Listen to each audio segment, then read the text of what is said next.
Il est 11h22, s'il vous plaît, je vous invite à vous asseoir, à prendre place. Nous allons ouvrir la deuxième table ronde de cette matinée. S'il vous plaît, prenez place rapidement. La deuxième table ronde, événements climatiques extrêmes et sécurité humaine. Elle prendra la même forme que la première table ronde. Je vais inviter le modérateur de cette table ronde, Hélène Trehaut-Duchesne, directrice des affaires stratégiques, de sécurité et du désarmement. Madame, bonjour. Je vais inviter Monsieur Renaud, ministre de la Défense de la République d'Haïti. Je vais inviter Monsieur Benaindo Tatola, ministre délégué auprès de la présidence de la République du Tchad, chargé de la défense nationale et des anciens combattants.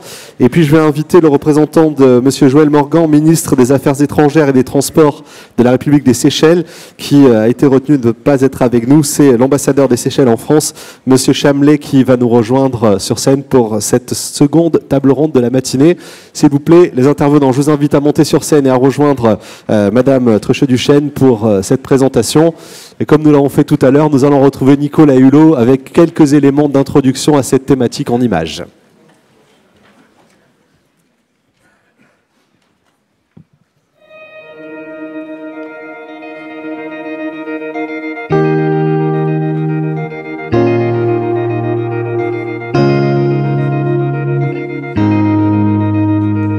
Tant que ces hommes, ces femmes au Sahel, ou aux Philippines, ou à Tuvalu, ignoraient que ce qu'ils subissaient était la conséquence d'un mode de développement dont ils n'ont pas profité, mettez ça sur le compte de la fatalité. Maintenant qu'ils ont bien compris, parce que Internet diffuse l'information, que quelque part ils subissent quelque chose dont d'autres ont profité et qu'on ne vient même pas les aider. Cette humiliation, pour peu qu'elle soit un peu attisée, elle peut se transformer en exaspération, et l'exaspération, elle peut précéder la violence.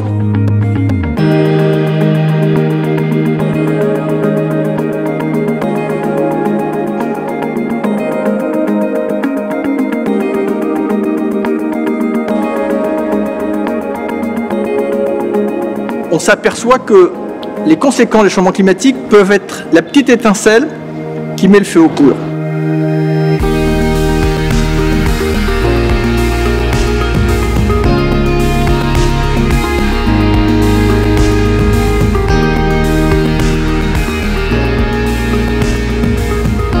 Donc c'est aussi cette analyse-là qu'il faut que notamment les grands stratèges prennent en compte pour influer auprès des responsables politiques et de leurs chefs d'État sur le fait, attention, voilà les conséquences. Quand ça sera dit par des stratèges militaires, j'ose espérer que ça aura un poids supplémentaire dans leur ambition ou pas à la COP de Paris.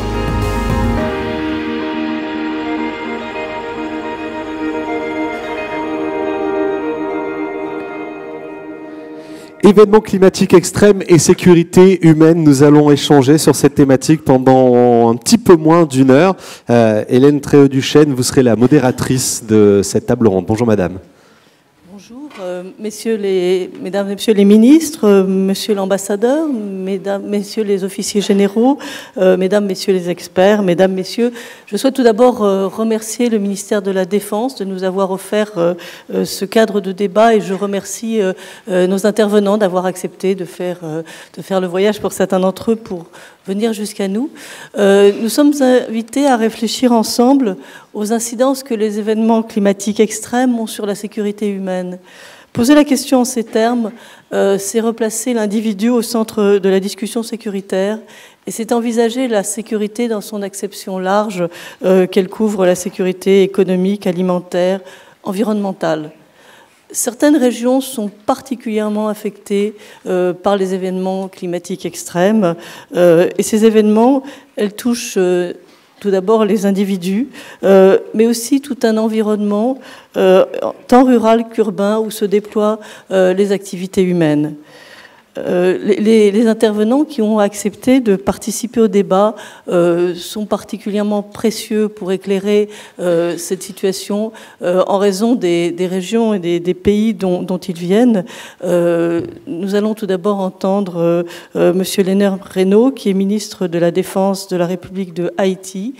Comme vous le savez, Haïti est une des régions du monde qui est la plus exposée aux conséquences des événements climatiques extrêmes.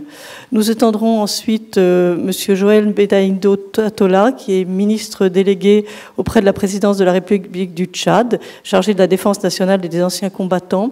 Le Tchad, la réduction de la superficie du bassin du lac Tchad entraîne des grandes tensions sur les ressources naturelles entre les peuples riverains. Et le Tchad s'est doté d'un plan d'action sur l'adaptation dont nous entendrons certainement parler. Et enfin, nous entendrons l'ambassadeur de la République des Seychelles. Les Seychelles, l'archipel des Seychelles est menacé, mais les Seychelles sont très actives, notamment dans le cadre de l'Alliance des Petites Îles, qui regroupe une quarantaine d'États insulaires. Et votre pays se montre également très impliqué dans la préparation de la COP Climat. Donc, sans plus attendre, je donne la parole à Monsieur Léonard Reynaud. Monsieur le ministre, vous avez la parole.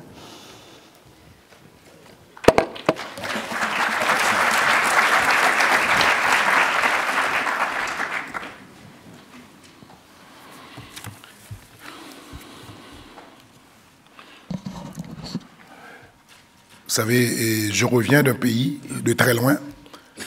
C'est pas, j'ai un peu perdu le sens du fuseau horaire. Je sais pas si je dois dire bonjour ou bonsoir. Mes chers collègues,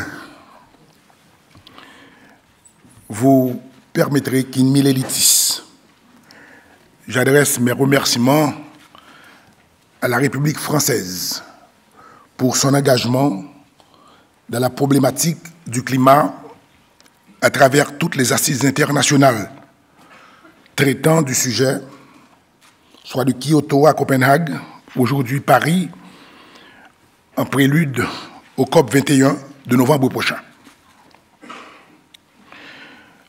Mes remerciements sont d'autant plus profonds qu'ils traduisent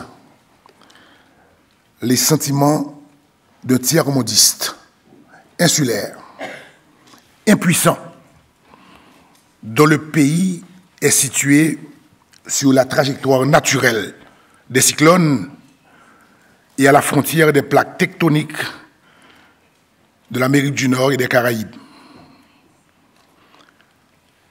Monsieur Yves Le Drian, qui malheureusement est parti, n'est pas là, voudra bien accepter ma gratitude pour cette invitation.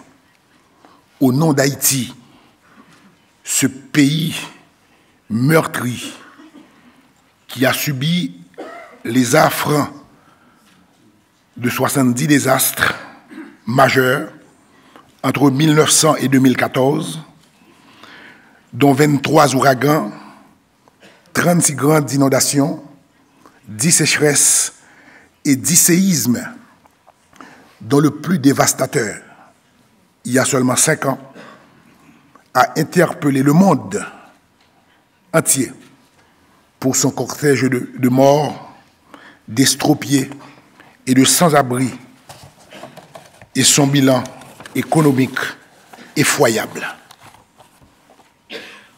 Mes chers amis, mes propos ne seront pas ceux d'un expert, spécialiste ou savant, sinon les appréhensions de citoyens désarmés face aux fureurs d'une nature déchaînée, surtout lorsqu'elle est obligée de reprendre ses droits, quoiqu'étant appelée, de par ma mission, à arrêter toute notre trait de mesure y afférente. Mes propos, dois-je le redire, ne sont pas les conclusions de savants, mais de préférence une exhortation à la prudence et à la sagesse pour que nous ne soyons pas les artisans de nos propres malheurs et les fossoyeurs de notre propre existence. Chers collègues, sans vouloir me comporter en donneur de leçons, je rappellerai que la recherche de l'équilibre est la loi qui a guidé la création de l'univers. Au commencement, tout était parfait et harmonieux. jusqu'à ce que la recherche du bonheur ait conduit l'homme à transgresser certaines lois naturelles dans une compétition effrénée. L'anecdote que je m'en vais partager avec vous illustre bien cette thèse. Un après-midi, assis sur la terrasse de ma maison, mon attention fut frappée par le spectacle de rats qui circulait allègrement sur un câble électrique nu de haute tension.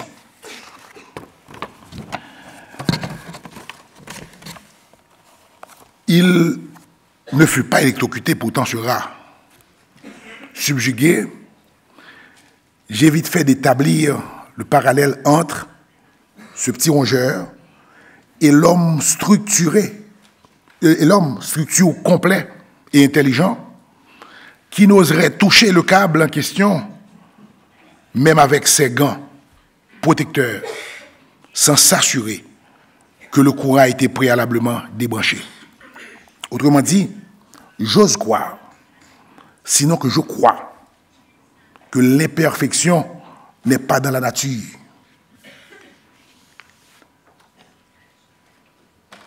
Elle est toute par ailleurs, mais elle n'est pas dans la nature. Je m'en vais vous exhorter à arrêter nos excès et orienter nos recherches en vue d'un sauvetage collectif, du retour à un cadre de vie meilleur, convaincu, je dis bien convaincu, que pour ce qu'il s'agit de cette planète, il n'y a pas de plan B.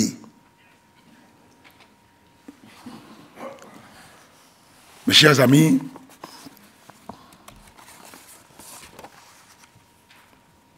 je suis d'Haïti. Et je suis le ministre de la Défense. Fait bizarre, je suis un général sans troupes, parce que d'aucuns savent qu'en Haïti, il n'y a pas d'armée. Et je m'en vais rendre un hommage au président Michel Martelly, le président de mon pays, qui a pensé à doter le pays d'un corps de défense. Et cette décision lui a été dictée après le séisme du 12 janvier. Et surtout, après qu'il ait entendu la position du président Nicolas Sarkozy, anciennement président de la France, qui un jour devait intervenir dans le cadre du livre blanc de la défense française, qui disait que quand la défense d'un pays n'est pas assurée, il s'agit d'un pays diminué. Et que dès lors, ce pays représente un danger dans la chaîne des nations. Aussi, le droit d'ingérence devient une nécessité. Aussi, nous avons pris la disposition de doter Haïti d'un corps de défense. Un corps de défense pourquoi? J'avais dit tantôt que le 12 janvier 2010, nous avons eu un tremblement de terre de magnitude 7,5 sur l'échelle de Richter. Nous avons perdu plus de 300 000 personnes.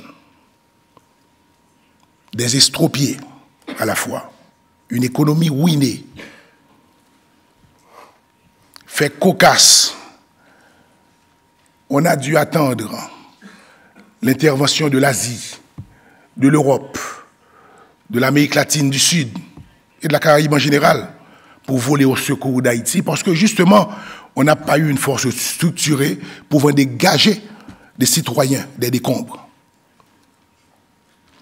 C'est un peu ça le rôle de la défense. Quand on m'a invité ici, je me disais, mais tiens, mais tenez, qu'est-ce que je viens faire ici? Qu'est-ce que je viens dire? Sinon, leur exhorter le monde, les Nations Unies, la République française, les États-Unis d'Amérique qui est représenté ici, de nous aider à monter cette force de défense au bénéfice de l'humanité. Parce que je fais mienne la position de M. Sarkozy, qui effectivement, quand dans la chaîne des nations, un pays n'est pas à même d'assurer sa défense, il devient un danger pour la chaîne internationale. Et que, à ce compte, le droit d'ingérence est une nécessité.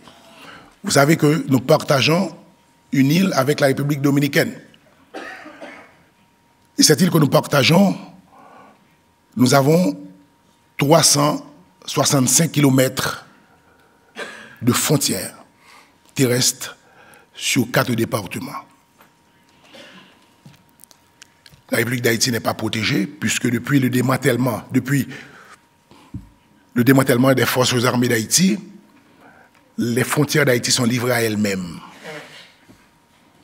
Si demain, ou bien si aujourd'hui, il doit arriver quelque chose dans mon pays, je dois crier au secours et demander à vous autres qui êtes dans la salle d'appeler vos pays respectifs et d'envoyer pour nous, au secours de nos concitoyens, les aides qu'il faut.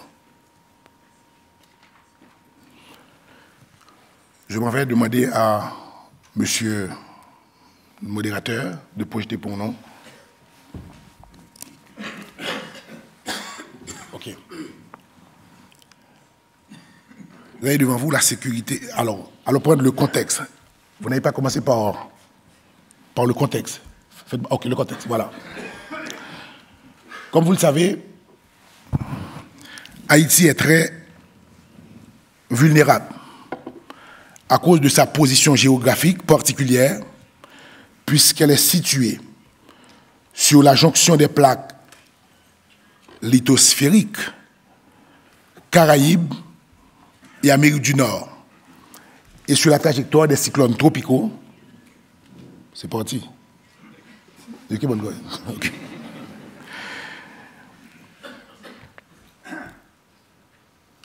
Comme vous le savez, sur la trajectoire des cyclones tropicaux qui prennent naissance dans l'océan Atlantique, et le pays se trouve exposé à de graves menaces naturelles ou induites du fait des changements climatiques. De plus, le mode d'occupation de l'espace augmente sa vulnérabilité.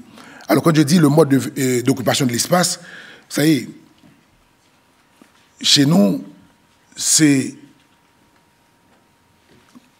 contrairement à vos autres pays européens, qui construisent en hauteur, nous autres nous construisons en... Et c'est le phénomène de ce qu'on appelle en Afrique, alors dans ma langue à moi, le phénomène de l'ACO.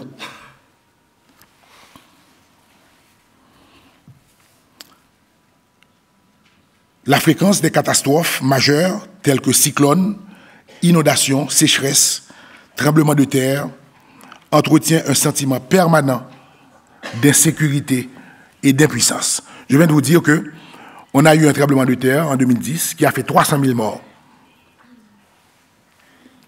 D'après les experts, le pire n'est pas après nous. Le pire est devant nous. Le pire est devant nous dans la mesure que les scientifiques disent que si nous ne prenons pas garde, les 300 000 morts que nous avons enregistrés en 2010 peuvent tripler et suivant ce qu'ils ont vu, ce que les scientifiques ressentent pour les prochaines années. Allons vers, allez, next page, please.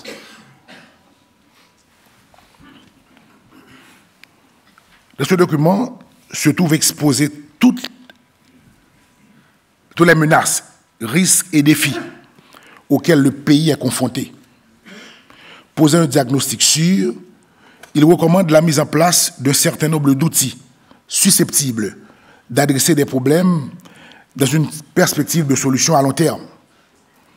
Aussi, les forces de défense et de sécurité, les forces armées, doivent être étroitement associés et profondément impliqués dans l'émergence d'un avenir exempt de risques majeurs par la construction d'infrastructures résilientes, les interventions pour limiter les dommages en biens et en vies humaines et la réhabilitation des communautés. Pour ce qui est du puissant séisme dévastateur du 12 janvier 2010, Haïti porte encore les stigmates, malgré les efforts des Haïtiens et l'aide de la communauté internationale.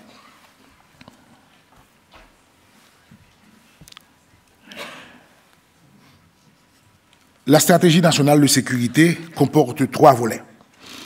Alors, c'est l'occasion pour moi de vous dire que Haïti vient de réaliser son livre blanc de la défense. À ce effet, nous avons été aidés par la Jeune interaméricaine de la défense qui nous a conduits et certains professeurs de l'Amérique du Sud et de l'Amérique du Nord aussi, qui nous ont conduits, accompagnés dans le livre blanc de la défense et qui a fait des recommandations et qui, justement, à partir des problèmes qu'on a eus, recommande tout à fait qu'une force de défense soit constituée parce que ce n'est pas normal qu'un pays ne soit pas à même de prendre son destin en charge, en main. La stratégie nationale de sécurité comporte 3 volets. La sécurité nationale, la sécurité publique, et la protection civile.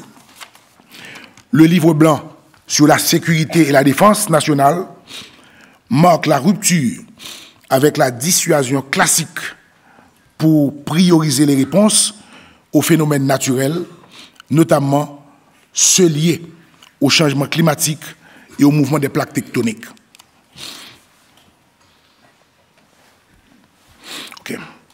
Pour la sécurité et les phénomènes extrêmes, séisme, notre système de sécurité a été durement éprouvé.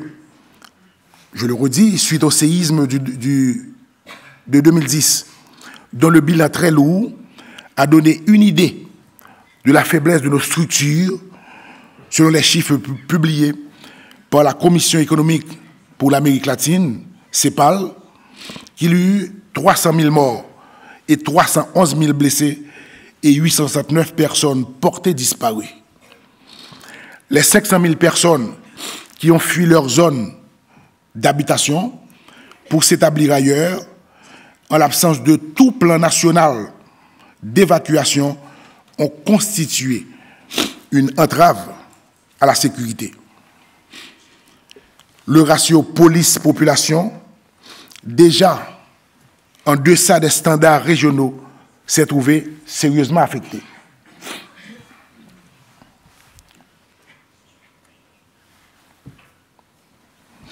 Par à la sécurité au phénomène extrême. OK. Avec un indice de vulnérabilité le plus élevé de la Caraïbe par rapport au cyclone, 12,9 sur 13, les événements météorologiques ont sévèrement impacté les infrastructures, les vies humaines ainsi que le tissu économique et social. Pour preuve, on a eu 20 000 victimes, 6 millions de sinistrés, destruction de 60% du patrimoine construit ont été enregistrés entre 2009 et 2011. Selon la United Nations Development Action Framework et la Coordination nationale de la sécurité alimentaire, la CNSA.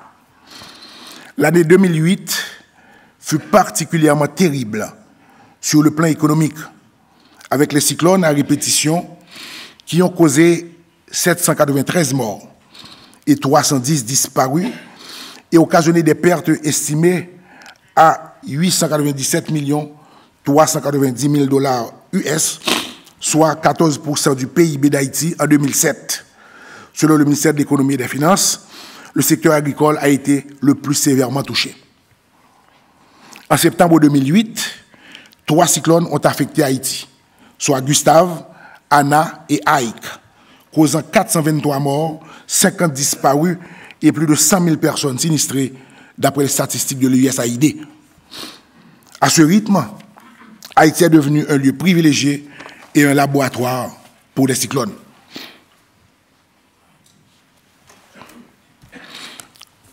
sécurité, phénomènes extrêmes, inondations, nous disons que les inondations ont aussi des effets désastreux, énormes en Haïti, bien que liés au phénomène cyclonique. Elles se produisent également à l'occasion d'orages violents et de fortes pluies. De nos jours, elles surviennent pendant toutes les périodes de l'année et sur toute l'étendue du territoire. À titre d'exemple, la plupart des inondations enregistrées ces 5 à 10 dernières années se sont produites en dehors des périodes normales de grandes averses et cycloniques. Les villes sont d'autant plus touchées que les inondations, que les systèmes de drainage sont rapidement dépassés à la première pluie. Des villes comme Port-au-Prince, dans l'ouest, le Cap-Haïtien dans le nord, Saint-Marc dans l'Artibonite et les Cayes dans le sud subissent des inondations annuelles, toujours suivies de pertes économiques énormes. En 2004, 2 inondations majeures, respectivement dans l'ouest, à Font-Verrette. Je dois vous dire qu'à Font-Verrette, il y a eu un phénomène spécial. Pardonnez-moi, j'ai le dur métier de vous rappeler que l'heure tourne, qu'il faut accélérer, s'il vous plaît. C'est égal. S'il vous plaît, il faut accélérer vraiment la présentation. Il nous reste en théorie 2 minutes à partager avec vous. Alors immédiatement, passons à la protection civile pour pouvoir finir. Maintenant, tous ces problèmes qui sont liés au changement climatique et à l'instabilité de la couche terrestre ont entraîné la mise en place d'un cadre légal permettant un usage optimal des ressources humaines et matérielles dans le domaine de la prévention et la gestion des risques et désastres. À cet effet, 2 lois cadres ont été adoptées. La loi du 22 août 1983 qui crée l'organisation Prédésastre OBDEST, institution autonome sous la tutelle du ministère de l'Intérieur et des collectivités territoriales chargée d'intervenir en cas de désastre parce que les forces de défense ne sont pas encore effectives. La loi de 1997 portant création de la direction de la protection civile avec le même objectif et sous la tutelle du même ministère. Les déplacements de population causés par les séismes et les changements climatiques affectent sérieusement les systèmes de défense. La densité des populations qui change à tout moment à cause des mouvements migratoires incontrôlés rend difficile la gestion des équipements collectifs, la distribution des services sociaux de base et de fonctionnement normal, des appareils de contrôle social. De plus, étant donné que la prévention est un volet important de tout système de sécurité, tout éclatement ou explosion démographique, dans une augmentation parallèle des ressources et une amélioration des conditions de vie, peut remettre en question les prévisions les plus optimistes. À cet égard, les forces armées doivent continuellement évaluer et réévaluer leurs plans, former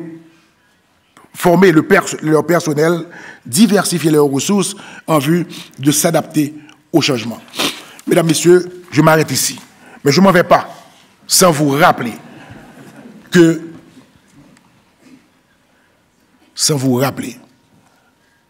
pour cette planète, il n'y a pas de plan B. Merci. Merci, Monsieur le Ministre.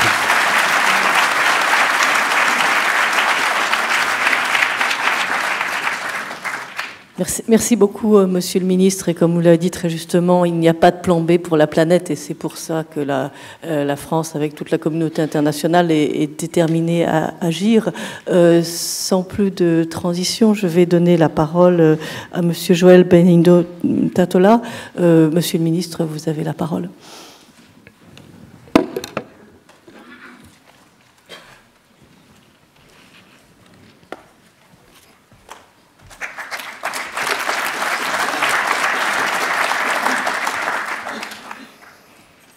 Mesdames, Messieurs, c'est pour moi un réel plaisir de pouvoir prendre la parole à l'occasion de la conférence sur le changement climatique et défense. Je ne saurais commencer mon propos sans remercier les organisateurs de m'avoir convié à ces assises dont le thème est réellement d'importance capitale. Car les changements climatiques constituent un véritable défi mondial,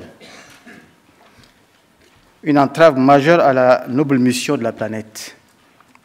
Je voudrais en cette circonstance vous transmettre les salutations de son Excellence Idriss Déby Itno, président de la République du Tchad, le chef suprême des armées, et pour vous rappeler, faut-il le souligner, de la contribution de notre pays de participer constructivement aux décisions de la 21e conférence des parties à la Convention cadre des Nations Unies sur les changements climatiques qui aura lieu le 30 novembre au 11 décembre 2015 à Paris, ici en France. Mesdames, Messieurs, le changement climatique est véritablement l'un des défis majeurs auxquels l'humanité devra faire face dans les décennies à venir. Pour maintenir la hausse moyenne de température en dessous de 2 degrés Celsius et éviter ce qui pourrait devenir un scénario catastrophe pour nos sociétés, les émissions mondiales de gaz à effet de serre doivent baisser de 70% d'ici à 2050 par rapport à leur niveau de 2010. Dans le modèle sociétal actuel, parvenir à cette réduction représente un challenge considérable. Le Tchad et le Niger, deux États voisins, vivent les mêmes situations climatiques et environnementales. Et mon collègue, tout à l'heure, et mon frère, le ministre du Niger, a fait un tableau de la situation du lac Tchad et de la région. Et cela concerne également également le Tchad. Mais je vais simplement l'appuyer en redisant encore certaines choses qu'il avait dites. Au Tchad, l'ampleur du phénomène est encore plus manifeste, compte tenu notamment de notre position géographique et de la fragilité de nos différents écosystèmes. Pays subsahariens enclavés, dépourvus de toute façade maritime. Le Tchad couvre une superficie de 1 284 000 km², dont plus de la moitié est désertique. Les principales activités économiques du pays demeurent celles associées au secteur primaire, comme l'agriculture, l'élevage et la pêche de subsistance. En effet, au cours des dernières décennies, les zones climatiques sahariennes et sahéliennes du Tchad ont progressé vers le sud de 150 km. Il en a résulté une réduction des surfaces agricoles et pastorales, provoquant le déplacement des éleveurs et agriculteurs vers des zones plus propices à leurs activités. Et cela ne va pas sans problème également. De même, le lac Tchad est passé d'une superficie, comme l'a dit tout à l'heure mon collègue, d'une superficie de 25 000 km² en 1960 à 2500 km² aujourd'hui. Cette diminution réduit considérablement les productions agricoles et halieutiques et force l'immigration des habitants vers les terres plus humides. Aussi, faut-il le souligner, en plus de cette menace naturelle, s'ajoute la menace terroriste de Boko Haram, et tout ceci n'est pas sans impact sur l'environnement. Le phénomène d'inondation est quasi récurrent pendant les saisons de pluie. Le niveau des eaux du fleuve Chari et le Goun augmente et plus souvent déborde pour inonder les champs de cultures vivrières. Mais il y a aussi des phénomènes de sécheresse dans certaines zones.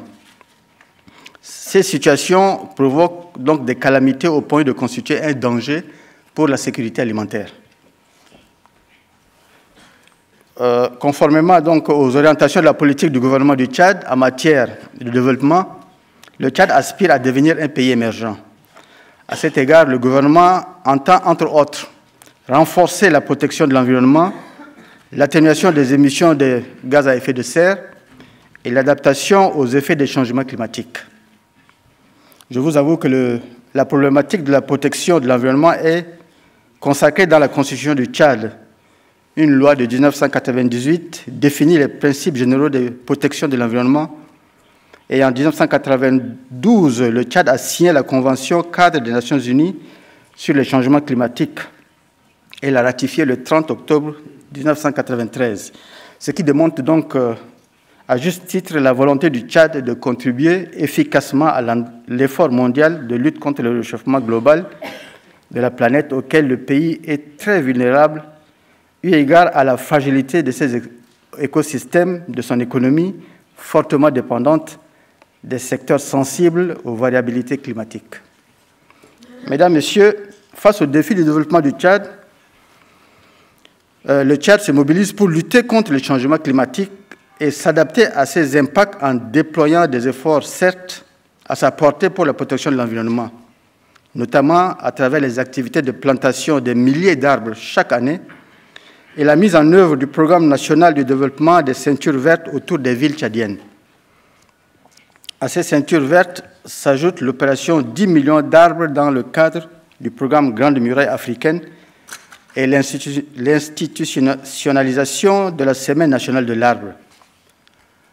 Le Tchad a aussi mis en place des fonds spéciaux en faveur de l'environnement depuis 2013 pour la mobilisation des ressources propres grâce à la mise en place des taxes spécifiques. Par ailleurs, le Tchad entend réaffirmer sa détermination à contribuer à l'effort mondial de réduire les émissions de gaz à effet de serre et de renforcer sa résilience au changement climatique en mettant en œuvre des programmes cohérents pour en faire un pays émergent à l'horizon 2030, tout en privilégiant, dans la mesure des moyens, à sa portée un développement sobre en carbone. Mesdames, Messieurs, permettez-moi de dire que partout dans le monde, l'armée est une force politique, sociale, voire économique reconnue. En revanche, on ignore généralement son rôle potentiel dans la protection et la restauration de notre environnement dégradé. Beaucoup pensent, au contraire, qu'elle est tout juste bonne à détruire la faune et la flore. L'armée devrait aussi avoir en effet un rôle à part, productif et non violent, dans la protection de l'environnement, le maintien de la sécurité et l'établissement de rapports sociaux basés sur la coopération et non sur l'affrontement. Au Tchad, les forces armées et de sécurité sont impliquées dans les activités de développement, notamment celles de la protection de l'environnement, aux fins d'atténuer les effets pervers des changements climatiques. En effet, l'instruction de l'armée tchadienne en protection de l'environnement vise principalement à influer sur la façon de travailler de chaque militaire. Chacun d'eux est invité à assumer sa propre responsabilité dans le domaine de la protection de l'environnement. En effet, l'emploi des forces avec des moyens militaires sophistiqués et robustes présente pour la plupart des conséquences avérées sur le climat à travers la pollution de l'environnement. Mais l'armée nationale tchadienne dispose à nos jours des moyens militaires modestes pour accomplir les missions qui sont les siennes. Toutefois, la pollution de l'environnement due à la présence des mines et autres engins explosifs dans la partie septentrionale du pays reste une menace aussi bien pour l'homme que pour l'environnement. Ceci est la conséquence des conflits armés que le Tchad a connus depuis son accession à l'indépendance jusqu'à nos jours.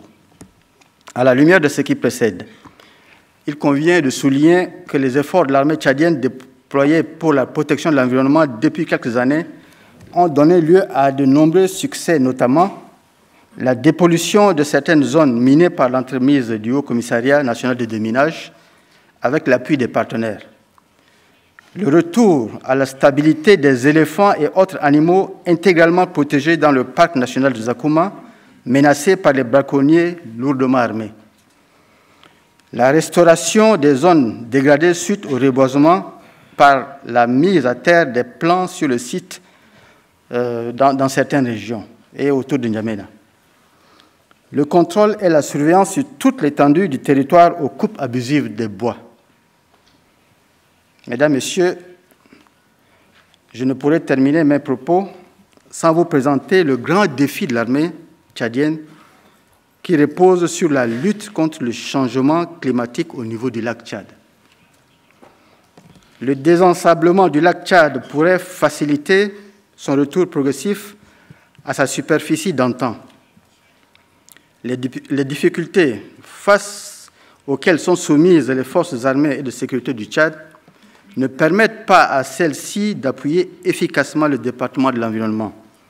Toutefois, les campagnes organisées par le département en charge de l'environnement, notamment les semaines de l'arbre, ont vu régulièrement la participation des différentes composantes de l'armée nationale tchadienne. En définitive, la question du changement climatique est un défi de dimension planétaire qui nécessite des mesures appropriées afin d'atténuer ses conséquences sur l'environnement. Les catastrophes naturelles sont des menaces non traditionnelles face auxquelles les armées du monde font face. La mutualisation des efforts et des énergies dans la lutte pour la préservation de l'environnement est une des solutions pour résoudre la problématique du changement climatique. Je vous remercie. Merci, Monsieur le Ministre. Je vous rappelle que vous pouvez poser des questions par SMS. Dans quelques instants, nous passerons à cette phase d'échange. Nous allons passer à la dernière intervention, s'il vous plaît. Je vous remercie, Monsieur le Ministre, pour cet exposé très clair sur la problématique du bassin du lac Tchad et aussi sur les défis qu'affronte l'armée tchadienne. Je souhaite maintenant donner la parole à Monsieur l'ambassadeur de la République des Seychelles en France. Monsieur l'ambassadeur, la parole est à vous.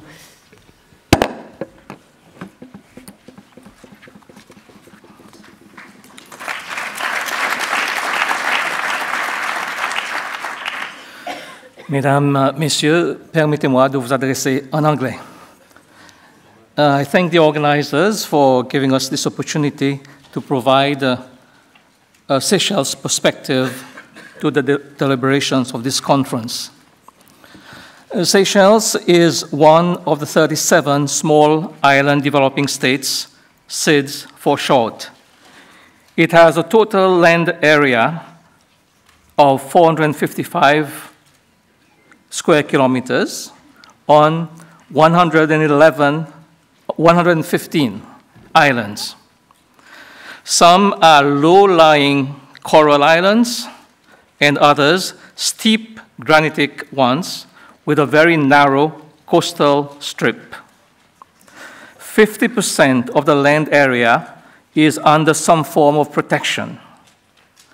Small inland area, Seychelles has a large exclusive economic zone of 1.3 million square kilometers. The country's human population is 90,000.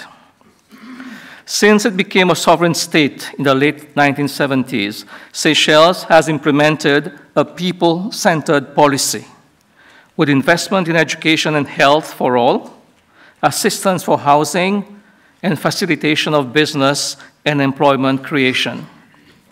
The improvement in people's lives resulting from such measures is reflected in Seychelles' high score on the UNDP's Human Development Index. Seychelles is a young democracy that values social cohesion and good governance. Seychelles also has a good record in environmental protection, in preserving its rich biodiversity and land and marine resources. This is crucial for its main industries, tourism and fisheries, as well as for food security and the Seychelles people's very identity and culture. The external security threat of significance that Seychelles has faced in recent years has been piracy originating from the coast of Somalia. Had it not been stemmed, it could have seriously affected the tourism and fisheries industries, as well as trade and the transportation of commodities, and would have thus threatened people's livelihood and posed escalating security threats. By human security, we understand ensuring security through the protection of people while promoting peace and inclusive and sustainable development. In its own specific context, Seychelles is taking positive measures in favor of human security. And it has now reached a point where it should normally be able to address a higher stage of its economic, social, and cultural development. Normally. However, The twin threats of climate change and ocean acidification will impact on this new phase of development, as well as erode what has been achieved so far, if the necessary measures in mitigation and adaptation are not ensured. It is widely acknowledged that SIDS will be, and are already being, affected by global sea level rise and other climate change-related phenomena. The rise of sea temperature affects coral reefs and consequently fisheries and causes coastal erosion.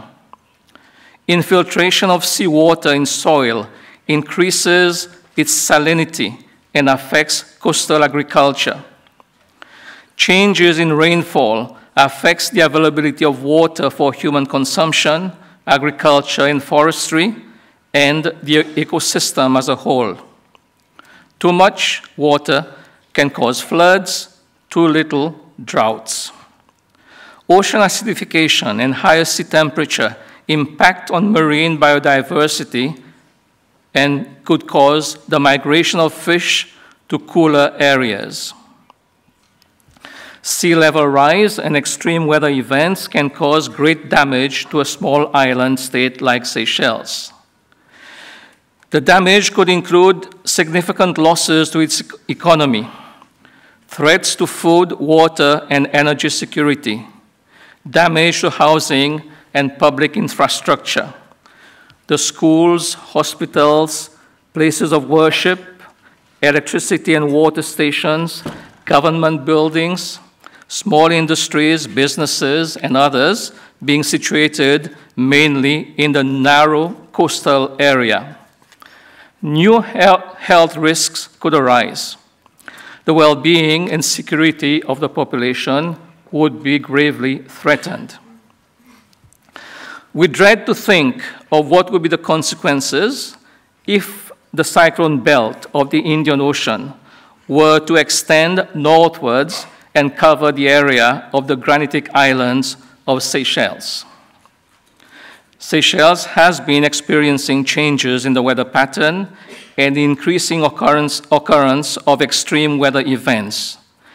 To cite a particular case, in January 2013, the tropical storm Phelang caused exceptional abnormal rainfall, causing severe flooding and landslides on the east coast of the main island, Mahé. The damages were estimated at $8.4 million US, which is a significant amount for a small economy. In the face of such challenges, we must act purposefully. We look to COP21 reaching a binding agreement on limiting global temperature rise and with guarantees for mitigation and adaptation funds and technology transfer, as well as funding for loss and damage. I'd like to say here that the Alliance of Small Island States, AOSIS, insists on alerting the world that what is necessary for the preservation of the planet, our common home, is a limitation of temperature rise not to 2 degrees, but to under 1.5 degrees. We call for the implementation of the SIDS Accelerated Modalities of Action, or Samoa pathway, adopted at the 3rd International Conference on SIDS in September 2014. For its part, Seychelles is acting within the limits of its resources, as well as through reaching out for partnerships with others. The government is involving civil society and the private sector in the implementation of a number of related national plans that include mitigation and adaptation measures. The Climate and Environmental Services Division has been created to incorporate the meteorological services, the environment engineering, and other relevant sections to facilitate a focus on climate change issues. An energy commission has been set up to promote renewable energy and reduce dependence on fossil fuels. The Department of Disaster and Risk Management coordinates activities to minimize risks and to respond to disasters. Together with other bodies, it undertakes public education and other activities to build resilience and promote human security. Land use plans are being developed or revised, and more vigilance is being exercised in monitoring building standards. Early warning systems have been set up. The Defense Force is part of the national structure for disaster response. And Seychelles is currently working on a marine spatial plan for its exclusive economic zone of 1.3 million square kilometers. This will, amongst other things, provide for 30% of the zone to become marine protected areas. The marine protected areas will be part of the country's adaptation plan and will benefit, in particular, artisanal fishermen and research and education on climate change and ocean acidification. It is also part of the Blue Economy Plan of Seychelles, through which the country aims to develop its economy through greater use of marine resources while ensuring the wise stewardship of the ocean space, whose good health is of benefit to all. The impact of extreme weather events of climate change generally on human security is linked to other security issues. It is important to Seychelles that illegal, unreported, and unregulated fishing is curbed, and that attention is given to the threats posed by transnational crimes, such as drug trafficking, weapons trafficking, and human trafficking, and to the possible resurgence of piracy. The governance of ocean spaces beyond national jurisdiction should be addressed through international measures. Given the uncertainties of our times, we have to work with foresight and anticipate where the effects of climate change may be a threat multiplier in our region. Shouldn't we give thought, for example, to how to respond to possible forced movements and displacements from surrounding areas to our shores? There is a quote about a small island that is supposed to have been made by a diplomat. He is supposed to have said, "There are only 90,000 people out there. Who gives a damn?" Today, Seychelles has only 90,000 people. But like other small island states, it is not out there, because our world today is interconnected, and living on the same planet, we should all be concerned about the consequences of climate change. I'm also certain that we all care about human security, and we believe in solidarity and working together. And there is no plan B. Thank you. Merci beaucoup, Monsieur l'Ambassadeur. Merci. Nous allons passer, Madame Tréduchesne, à une série de questions-réponses. Elles nous ont été posées notamment par SMS. Des micros vont circuler également dans la salle. Première question, première thématique. Comment s'articuleraient dans le cas de catastrophes naturelles les forces civiles et militaires? Quels seraient le plus des forces armées? Qu'est-ce que la coopération internationale pourrait apporter? Et une autre question, quel pourrait être le rôle du secteur privé? Voilà pour une première thématique de questions. Je vous remercie pour cette question aussi intéressante que complexe, et je me propose de donner la parole au ministre Reynaud pour nous présenter sa vision de la réponse. D'accord. Comment s'articule, en cas de catastrophe naturelle, ou comment pourrait s'articuler la coopération entre civils et militaires?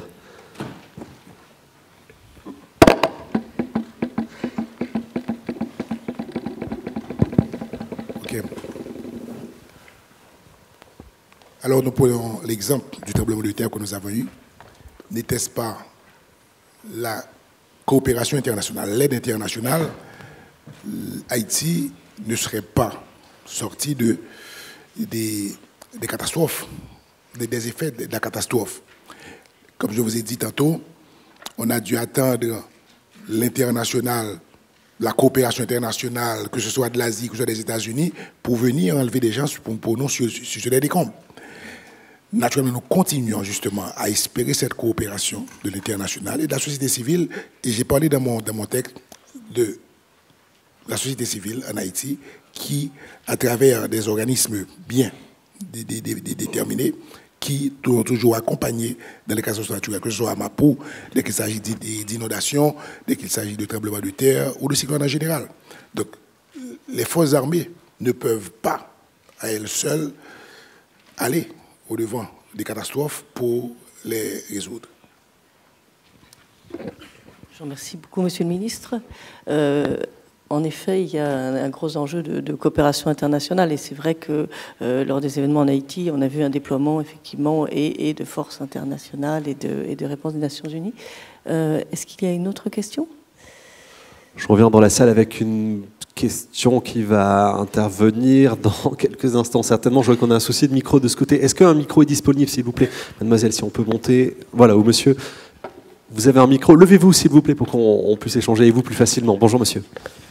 Bonjour. Moi, je suis de la Croix-Rouge française et plus que la coopération internationale, ce qui nous intéresse et qui manque peut-être un peu dans les débats, c'est la coopération régionale. Alors, on parle de petites îles, des Caraïbes ou de l'océan Indien. Et nous, par exemple, on a des plateformes d'intervention régionale qui profitent de la présence française dans les Caraïbes ou dans l'océan Indien pour renforcer les capacités de réponse à l'urgence, la préparation aux catastrophes, la réduction des risques de catastrophes. Et on sait qu'un euro investi en préparation, en réduction des risques, en formation des communautés locales, c'est 4 à 7 euros d'épargnés en post-catastrophe, en intervention post-catastrophe. Et lorsqu'on parle par exemple particulièrement de la bande sahélienne, moi je serais aussi intéressé de savoir s'il y a des possibilités de coopération régionale, y compris entre génie militaire, pour des grands projets. Alors on parlait de plantation d'armes au Tchad, ça rappelle la grande muraille verte sahélienne, ou bien par exemple la gouvernance du fleuve Niger, qui est très fondamentale à la survie de tous les habitants de la région.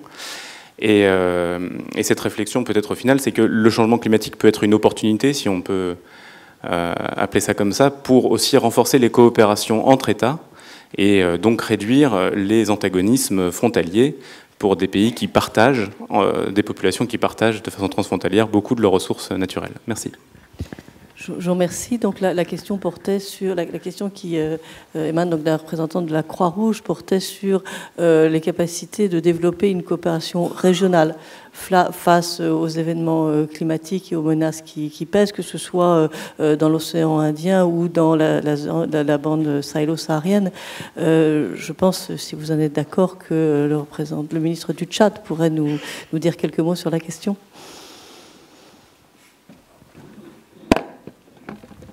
Bien. D'accord. OK.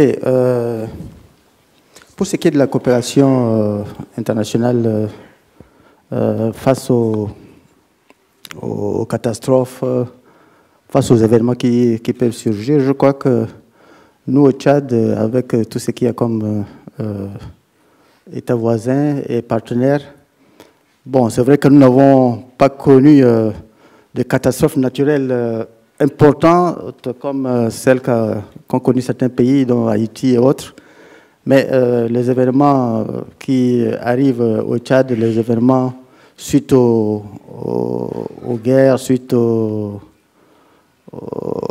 à certaines actions qui se font, je crois que nous, tous les autres pays qui nous entourent, la coopération se passe très bien et je crois que avec ce qu'on a connu de Boko Haram et tout cela, nous avons, avec le Cameroun, avec le Niger, avec le Nigeria aussi, nous sommes, les gens sont bien comportés et tout le monde a réagi rapidement pour que des vies soient sauvées. Et donc, je crois que les organisations internationales comme la Croix-Rouge étant sur place, c'est également que tout se passe dans de bonnes conditions dans ce sens-là et que la coopération dans ce sens-là se passe sans aucun problème, sans aucune difficulté majeure. Nous en sortons. Et comme je le dis et je le redis encore, c'est des situations de guerre, ces situations de conflit qui entraînent des blessés et des morts, mais nous, avec les partenaires, nous en sortons très bien et donc il n'y a pas de problème dans ce sens. Merci. Merci, Monsieur le Ministre. Nous allons refermer cette table ronde. Merci, Madame, merci, Messieurs les ministres, Monsieur l'Ambassadeur. Nous allons refermer cette deuxième partie.